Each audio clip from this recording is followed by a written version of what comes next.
Ngayon, napatunayan ko na bobo siya. Sinabi niya 4 million. Hindi pala marunong sa math eh. Hindi niya nakakita, may zero yun eh, 40 million yun. Maswerte na yan kapag yan ay nakakuha ng boto na 4 na milyon. Kasama na ang iglesia. Kaibigan ko eh. Opo. Kilala mo yun, si Larry Gadon. Opo. Pinadala lang naman sa akin eh. Opo. Pinadala sa akin.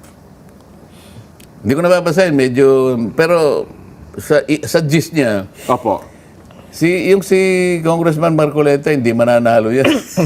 Ganun ba sabi? Hindi mananalo yan kasi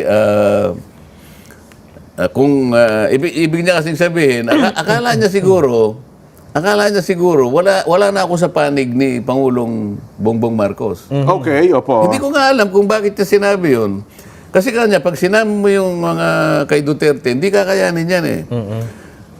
Maswerte na yan kapag yan ay nakakuha ng boto na 4 na milyon. Kasama na ang iglesia.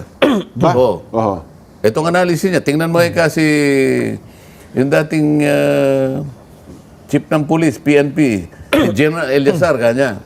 Opo. Yan, sinuportahan ng iglesia yan. Tingnan mo, umabot lang siya ng 10 million. Opo, Eliazar, tama Di kayo. ba? Opo. Last elections po Hindi ba si Larry Gadon, palagi niya sinasabi, bobo kayo eh. Opo, totoo yun. Doon sa sumikat eh. Alam mo, lumilito siya yung bobo eh. Kaibigan ko ito eh. Totoo. Last elections lagi kayong magkasama rin yan. Kaibigan ko naman yan. Hindi ko nga malaman kung bakit siya nagsalita ng ganito. Opo. Ngayon, napatunayan ko na bobo siya. Sinabi niya 4 million. Hindi pala marunong sa math eh. Hindi niya nakakita, may zero yun eh, 40 million yun.